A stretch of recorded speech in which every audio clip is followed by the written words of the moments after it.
Bonsoir à toutes et à tous. Nous sommes le jeudi 5 décembre. Soyez les bienvenus sur Monaco Info. Voici les titres qui seront développés. Monacophile 2024. Le rendez-vous des passionnés de timbre a ouvert ses portes ce matin et pour la première fois au One Monte Carlo. Les raretés et les nouveautés dans ce journal. Retour sur la défaite de la Roca Team sur son parquet hier au soir face à l'Olympiakos 80-89. À l'approche du dernier Grand Prix de la saison ce dimanche à Abu Dhabi, avec nous le grand reporter de l'équipe Eric Bilderman. Il nous parlera de la saison écoulée et des grands enjeux de l'année prochaine. La présentation du Mentors Club, un nouveau réseau dont le but est de mettre en relation des jeunes en quête de conseils avec des personnalités de Monaco. Paesine et la nouvelle exposition de la Villa Paloma. Elle ouvrira ses portes vendredi avec une cinquantaine d'œuvres variées de l'artiste portugais Francisco Tropa. La pièce Moby Dick se joue en ce moment au Théâtre des Muses. Vous découvrirez comment ce roman a été adapté sur scène.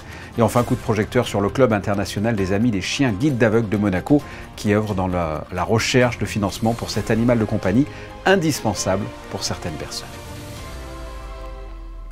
Mais avant de développer ces titres parmi les projets de loi adoptés hier au soir au Conseil national, il y avait celui visant à établir un cadre juridique et éthique aux stagiaires en milieu professionnel avec par exemple la durée des stages qui sera strictement limitée pour éviter toute dérive et empêcher que le stage ne remplace un emploi permanent. Tous les stages de plus de 2 mois donneront également droit à une rémunération dont le montant devra être convenu par les parties à travers la convention de stage avec un montant minimum équivalent à 27% du SMIG. Cette loi s'appliquera aux étudiants préparant des diplômes d'enseignement supérieur et réalisant des stages dans des organismes privés et des établissements publics. Le comité de coordination et de suivi de la stratégie nationale de lutte contre le blanchiment de capitaux, le financement du terrorisme et de la prolifération des armes de destruction massive et la corruption s'est réuni aujourd'hui dans sa formation plénière sous la présidence du ministre d'État. L'ensemble des autorités compétentes, le Conseil national et les représentants du secteur privé étaient présents pour faire un point de situation après le placement de la principauté par le GAFI sous surveillance renforcée, dit liste grise. Cette réunion a permis de faire le point avant la réunion du comité Monéval du 10 décembre à Strasbourg, l'objectif final étant de sortir de la liste grise du GAFI. L'exposition philatélique Monacophile 2024 vient d'ouvrir ses portes au One Monte Carlo ce jeudi matin et ce jusqu'à samedi. Pour découvrir cette édition internationale, avec nous, la directrice de l'Office des émissions de timbre-poste, Lara Terlizzi-Enza. Bonsoir. Bonsoir Fabien. Une nouvelle édition Monacophile, comme je viens de le dire, mais cette année, une particularité, c'est dans un nouvel écrin. Tout à fait. On a innové en déplaçant une partie de l'événement au centre de conférence du One Monte Carlo, donc un nouvel écrin beaucoup plus prestigieux qui donne une dimension tout à fait nouvelle à l'événement. La partie exposition des raretés philatéliques est maintenue au musée des timbres et des monnaies. C'est ça, c'est ça. Qu'est-ce que l'on peut découvrir d'ailleurs dans cette exposition ? Alors beaucoup de choses. C'est une exposition très intéressante et très variée qui couvre différents domaines de la philatélie.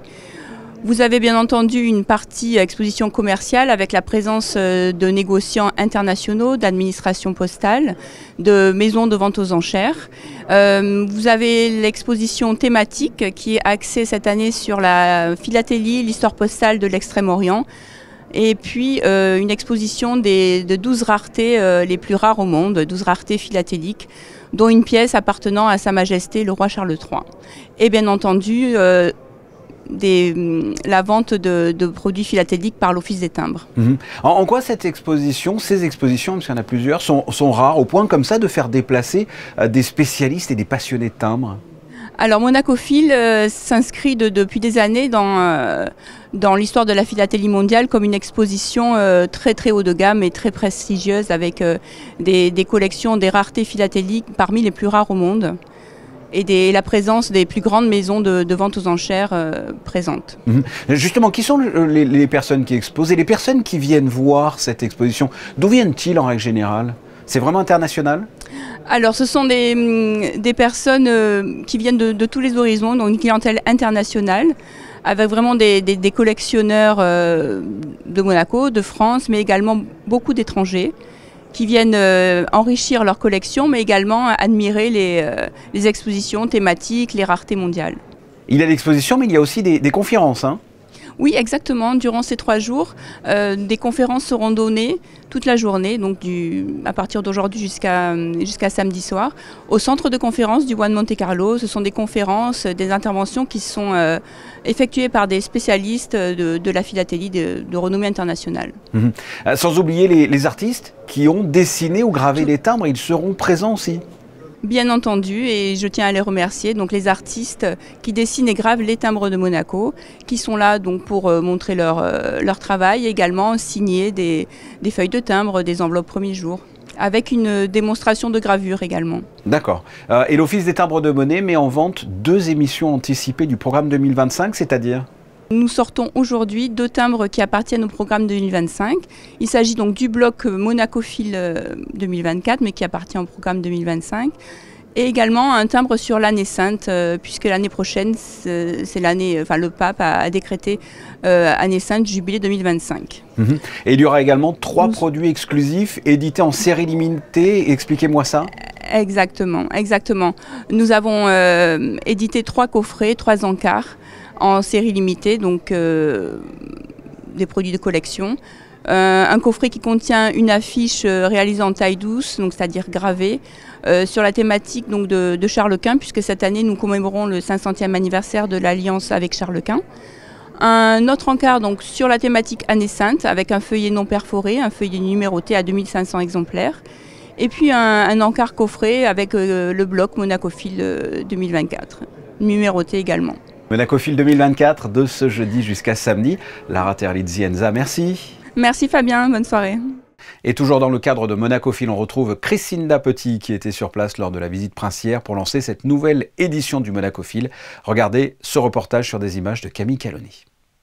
C'est un événement toujours très attendu par les philatélistes en principauté. Jusqu'à samedi, les collectionneurs de timbres venus du monde entier se retrouveront pour l'édition 2024 de Monacophile au One Monte Carlo, comme Patrick Mercier, collectionneur depuis plus de 30 ans et qui a quitté son Loiret natal pour prendre la route direction Monaco afin de participer à cette exposition de prestige pour la 3e fois de sa vie.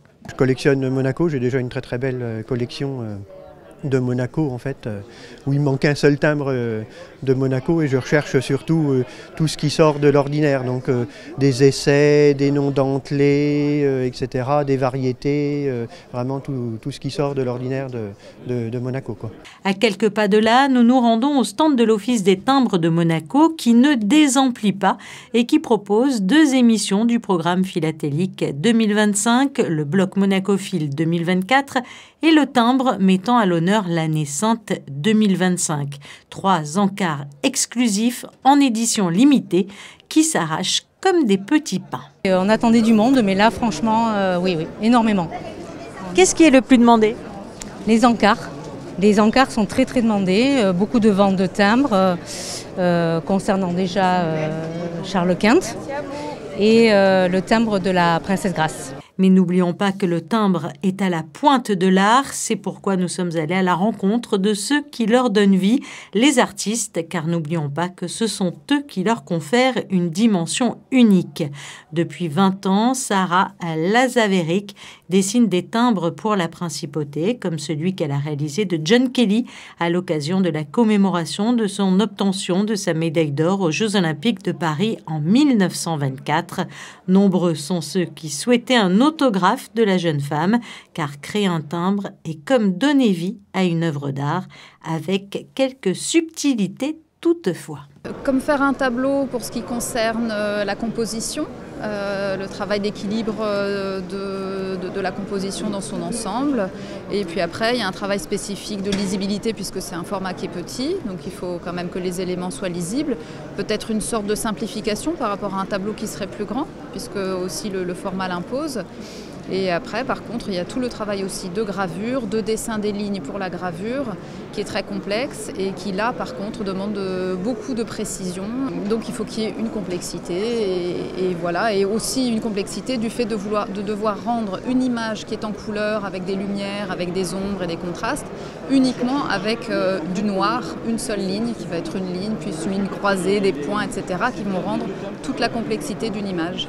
Pour les amoureux des timbres, Monacophile vous accueille de 10h à 18h jusqu'à samedi au One Monte Carlo, mais aussi au Musée des timbres et des monnaies qui, lui, exposera les 100 raretés philatéliques mondiales. 2 sites donc d'exposition cette année. Ouvrons une page sport avec l'affiche de la 13e journée d'Euroleague mercredi soir à Gaston-Médecin. Monaco-Olympiakos, un match de très haut niveau remporté finalement par les Grecs 89-80. Le résumé de la rencontre est signé Frédéric Hélion. L'Olympiakos est en train de devenir la bête noire de la Roca Team après avoir éliminé Monaco au match 5 des quarts de finale de play-off en 2022, puis en demi-finale du Final Four l'année suivante. Le club du Pirée a gâché la première de Spanoulis à Gaston-Médecin avec une victoire décrochée dans le 4e quart-temps au terme d'un match de très haut niveau. En première mi-temps, Evan Fournier est chaud d'entrée, mais Monaco déroule son basket version Spanoulis. Une bonne circulation du ballon, 18 passes décisives à la mi-temps, dont 8 déjà pour Mike James. Papagiannis est impactant près du cercle avec 11 points et 7 rebonds. À la pause, l'Olympiakos est devant de 2 points, 47-45. Dans le sillage d'un grand Alpha Diallo, 21 points, Monaco est dans le coup jusqu'à la moitié du 4e quart-temps. Puis Makisic, 18 points, toujours performant contre la Roca Team, rentre un gros tir longue distance. Les Grecs sortent les barbelés en défense et Vezenkov tue le suspense d'un tir clutch à 3 points. 89-80, la Roca Team n'a pas démérité, loin de là, mais s'incline face à un des favoris de l'Euroleague. We knew Olympiakos what kind of game they can play. They made some easy, let's say, free shots from the three. I mean, especially the second half, they made some tough ones. As you said, I mean, it was really close until the end. I mean, we have to make some adjustments to our mistakes for the next game.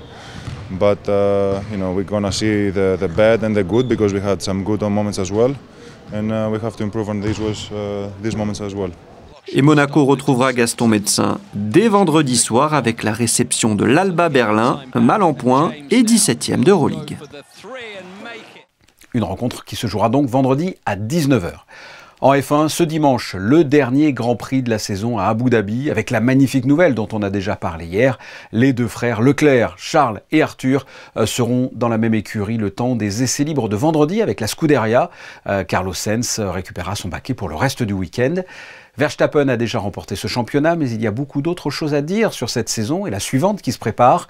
Avec nous, un spécialiste, grand reporter à l'équipe. C'est toujours un plaisir de le recevoir. Eric Bilderman, bonsoir. Bonsoir. Je viens de parler des frères Leclerc et ce beau symbole, mais la saison de F1 n'est pas terminée, il reste encore un Grand Prix. Et même s'il y a encore le titre constructeur qui se joue, on peut déjà faire une sorte de bilan avec une saison qui a été plus intéressante qu'on n'imaginait en début de championnat, avec du suspense sur la deuxième partie. Oui, ça a été une saison fantastique. La deuxième partie a vu 4 écuries se battre régulièrement pour la victoire. Il y avait à la fois le suspense pour le titre de pilote, puisque Max Verstappen, à mi-saison, a vu sa Red Bull être dépassée en termes de performance par les McLaren, puis par les Ferrari, et les Mercedes n'étaient pas très loin.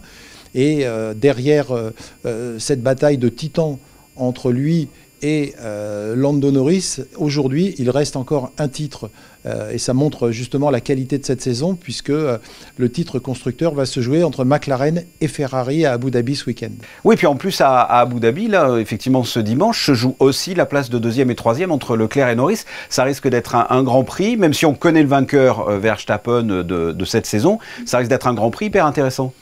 Oui, le Grand Prix d'Abu Dhabi, c'est toujours un Grand Prix festif. Pourquoi? Parce que c'est le dernier Grand Prix de la saison, il a lieu de nuit, c'est un circuit magnifique, il y a une marina au milieu, il y a des éclairages, des lumières fabuleuses. Il y a quelque chose qui rend les suiveurs de la Formule 1, les pilotes et tout l'encadrement, je dirais, dans une forme de soulagement, parce que la saison est longue, elle est très longue, elle est trop longue.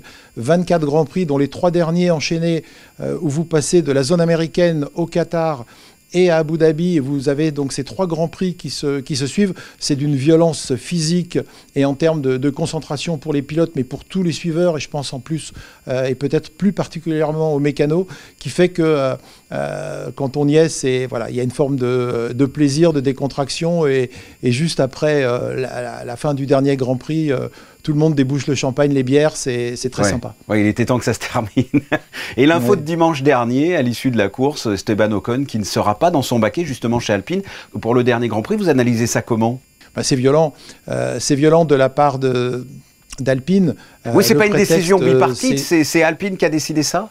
C'est violent de la part du patron, du conseiller spécial de l'écurie Alpine. C'est donc de la part de Flavio Briatore qui, lui, place son pilote Jack Doohan, celui qu'il a pour le moment signé pour la saison 2025, pour qu'il puisse avoir un Grand Prix, qu'il puisse être jugé in vivo par l'écurie sur son vrai potentiel pour 2025, tout en sachant que Flavio Briatore, qui est l'homme qui, par l'intermédiaire d'une agence de management, tient le contrat de Jack Doohan, tient également le contrat de Paul Aron. Paul Aron, c'est un jeune pilote de Formule 2 qui vient de signer chez Alpine comme pilote réserve pour la saison 2025. On peut effectivement supposer que si ça ne se passait pas bien pour Jack Doohan, la carte Paul Aron pourrait être activée par Flavio Briatore. Donc la volonté de Briatore, c'était de faire table rase quelque part de la qualité de la relation professionnelle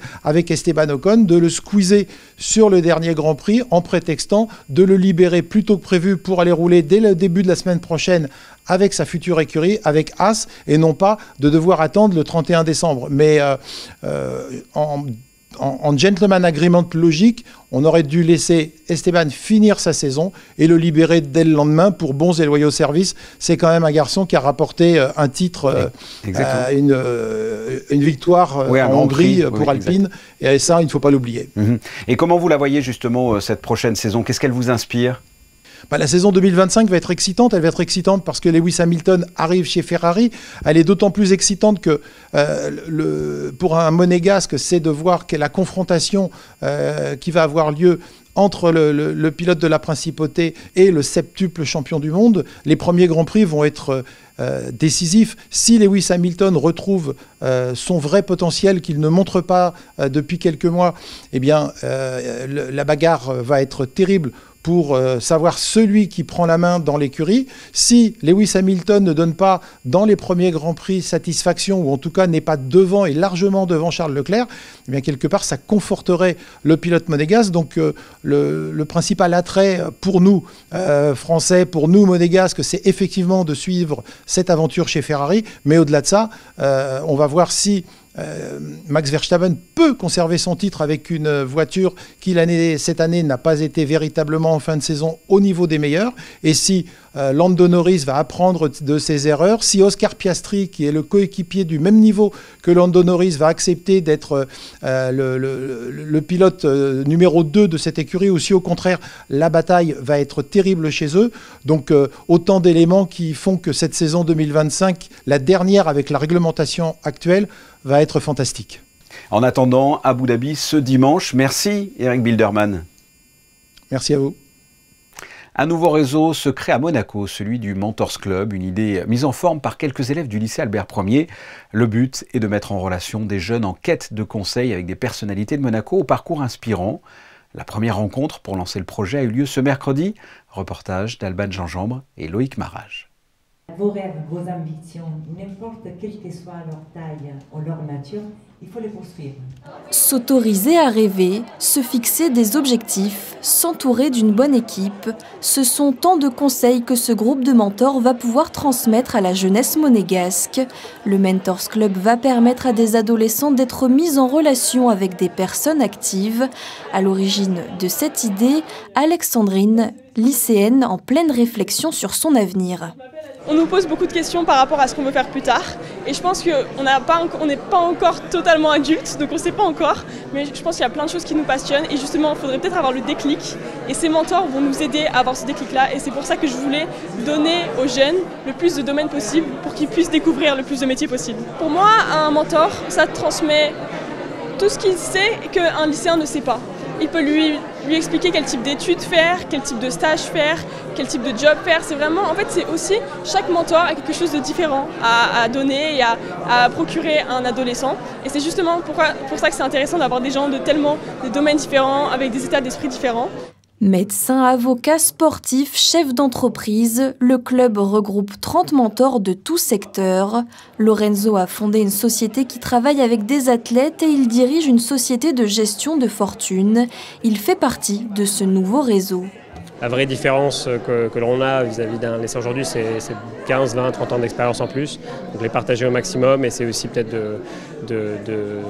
d'utiliser un petit peu aussi certains contacts pour essayer d'aider aussi dans des choix de parcours. Aujourd'hui, il ne faut pas hésiter, je pense, à prendre des initiatives, passer à l'action, contacter les gens, ne pas avoir peur d'avoir un non, d'avoir un échec. Ça fait partie du process, et c'est comme ça qu'on arrive à terme à une carrière, je pense, réussie. Seuls 30 jeunes seront retenus pour faire partie du Mentors Club après avoir répondu à un questionnaire de motivation. Une exposition à présent à la Villa Paloma Paesine de l'artiste Francisco Tropa, une exposition monographique organisée en collaboration avec la Fondation Serralves à Porto, qui présente simultanément un autre volet de l'œuvre de Francisco Tropa. Cette exposition a été inaugurée hier en présence de la princesse Alexandra de Hanovre. Coup de projecteur sur Paesine, qui présente des œuvres inédites de l'artiste. Reportage de Christine Dapetit et Olivier Bonello. Archéologie, ethnologie et art contemporain, le musée Paloma devient soudainement un espace différent, où l'histoire de l'art est déconstruite et où le visiteur n'aura d'autre choix que de s'en remettre à Francisco Tropa, qui le guidera, au travers de ses œuvres, à envisager une autre histoire des formes. L'espace du musée est ainsi déconstruit pour devenir ou redevenir une caverne platonicienne. Voir une œuvre d'art, c'est une rencontre. On peut aller un peu plus au-delà de la simple conception de l'œuvre d'art. On peut aller jusqu'à penser comment est-ce que va être la lumière, comment est-ce que va être la salle où va se donner cette rencontre. Et donc ça me plaît, ça fait partie, je pense, aussi parfois du travail des artistes, de penser comment ça va être ce moment. Paesine, une exposition rétrospective, une vision globale de l'évolution du travail de l'artiste dans le temps, un panorama que Francisco Tropa développe depuis près de 30 ans. Je vois que notre histoire, dans notre histoire, surtout l'histoire de l'art, il y a vraiment, si on regarde vers les origines, je pense que c'est là qu'il y a beaucoup de pistes, soi-disant. Et donc ça m'intéresse à cause de ça, parce que je pense que c'est dans l'origine des choses qu'on trouve une certaine pureté. Et ça m'intéresse aussi dans mon travail d'aller chercher ce genre d'idées pour pouvoir les retravailler. Représentation, trompe-l'œil, un décor de roche, d'eau et de lumière. L'artiste aime développer une pensée analogique du minéral et de l'organique, du naturel et de l'artificiel, pour revenir au temps des curiosités à l'époque où les musées n'existaient pas encore. Exposition à découvrir à la Villa Paloma de ce vendredi jusqu'au 21 avril. Le Théâtre des Muses propose une pièce tirée d'un chef-d'œuvre de la littérature anglaise, Moby Dick, sera à l'affiche dès ce soir et ce pour 2 semaines. Plus de détails avec Christine Dapetit et Alex Avial. Moby Dick, une nouvelle création de la compagnie Les Vagabonds qui vous embarquera au cœur des océans et de la folie humaine. Pour ceux qui ne connaissent pas la trame de ce chef-d'œuvre issu de la littérature britannique, Moby Dick raconte l'histoire d'une obsession, celle du capitaine Achab qui, assoiffé de vengeance, poursuit sans relâche à bord de son navire un énorme cachalot blanc qui, par le passé, lui aurait arraché la jambe. C'est une pièce qui m'avait beaucoup marqué, enfin ce livre d'ailleurs, c'est un roman à la base, qui m'avait beaucoup marqué quand je l'avais lu il y a quelques années, j'étais plus jeune, j'étais au collège. Et récemment, on m'avait dit qu'il étudiait au collège, mais que les élèves avaient un petit peu du mal à accrocher. Et donc je l'ai relu, avec cette vision. Et quand je l'ai relu, je me suis dit non, c'est parce qu'il n'est pas pris du bon côté. Donc sur le plateau, il pourrait être magnifique pour tous les gens qui viendraient voir le spectacle. Il pourrait être un peu plus abordable, parce que c'est un bouquin qui est quand même très long, il fait 900 pages. Et nous, on s'est dit, on va concentrer l'intrigue en 1h30. Dans ce récit captivant, drôle et rempli d'une étrange sagesse, le spectateur sera confronté aux grandes questions de l'existence humaine. Les messages de Moby Dick, ils sont multiples, il y en a plein. C'est c'est plein d'énigmes. On ne sait même pas trop ce qu'il a voulu dire. Nous, ce qu'on a voulu vraiment, on a voulu se concentrer sur deux points, en gros, qui est la vengeance d'Akab. Pourquoi est-ce qu'il veut se venger à ce point-là et où est-ce que ça va le mener? Et l'autre point, c'est aussi le rapport à l'écologie. Parce que Moby Dick, elle représente la nature, et Akab, il représente l'homme et le progrès. Tout ce qui peut faire que on va droit dans le mur. Cette chasse à la baleine, c'est aussi pour montrer que finalement, ça n'a pas trop de sens de se combattre à la nature, qu'elle finit toujours par l'emporter, et puis surtout qu'elle peut nous mener à notre propre perte. Moby Dick nous plonge dans nos peurs les plus profondes et nous rappelle le mythe de la baleine blanche, une pièce intergénérationnelle qui s'adresse à tout public et qui sera jouée à 20h vendredi et samedi soir et à 16h30 dimanche après-midi. Et pour ceux qui l'auraient loupé, Moby Dick revient le week-end suivant, même jour, même horaire.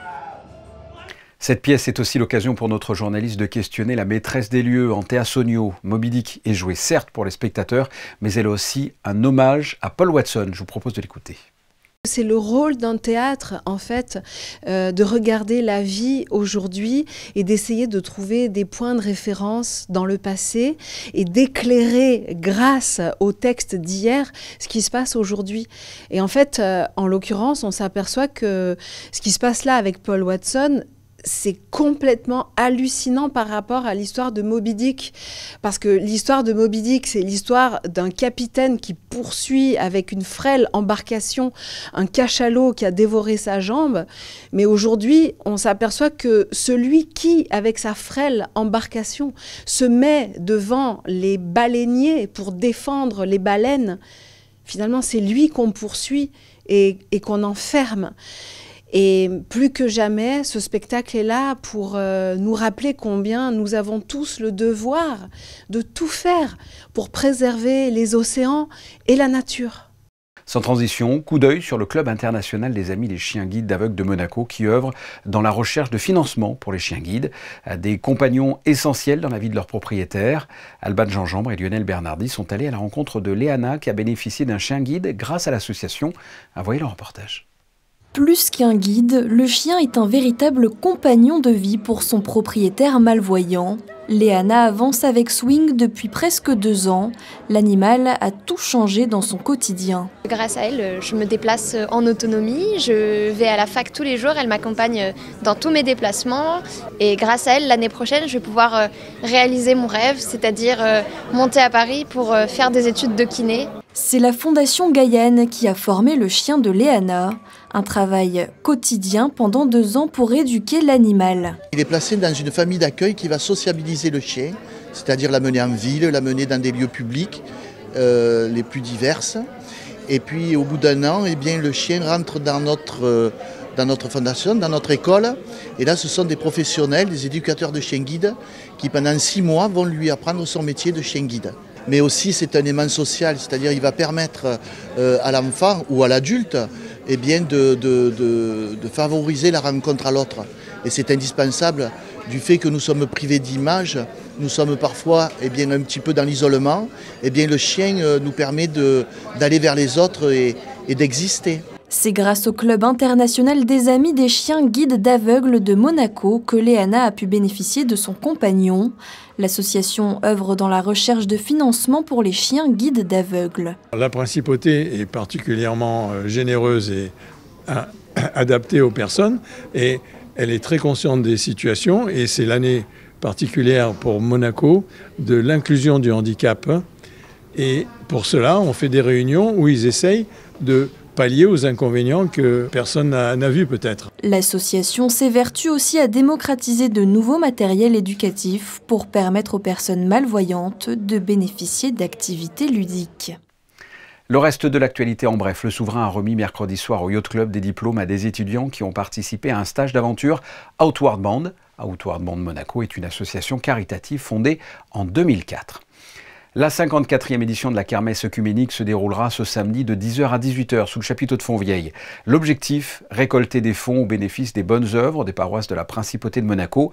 L'occasion aussi d'effectuer quelques achats de Noël de façon solidaire, sans oublier le temps fort de cette journée caritative, la traditionnelle tombola avec de nombreux lots à gagner. Le consulat général de Monaco à New York a organisé ce mercredi une réception en partenariat avec la Princess Grace Foundation USA pour célébrer les fêtes de fin d'année. L'événement s'est déroulé dans les locaux du consulat situés sur la 46e avenue en présence d'une centaine de convives. Et à quelques pas du consulat monégasque s'est déroulée la traditionnelle illumination du sapin de Noël du Rockefeller Center. Et en voici quelques images. Passons à la météo avec Alban Gingembre. Bonsoir Alban, nous nous approchons petit à petit de l'hiver. Quel temps fera-t-il vendredi ? Bonsoir Fabien, bonsoir à tous. La météo se maintient en principauté demain, un temps frais légèrement voilé le matin qui se dégagera l'après-midi pour laisser place à un ciel clair ensoleillé. Les températures oscilleront entre 9 degrés le matin et jusqu'à 14 degrés l'après-midi. Et ce vendredi 6 décembre, nous fêterons la Saint-Nicolas. Saint-Nicolas qui est une des origines du Père Noël, mais c'est aussi, et c'est moins connu, à l'instar de la fête de la Sainte-Catherine pour les vieilles filles, la Saint-Nicolas est la fête des vieux garçons. Les photos de fin de journal de Mélanie Biancheri sont consacrées à l'inauguration de Mare Terra, l'extension en mer célébrée hier au soir avec un feu d'artifice et un spectacle de drone. Vous retrouverez Sarah Nkari à la présentation vendredi à 19 h. Je vous souhaite de passer une excellente soirée. À très bientôt. Au revoir.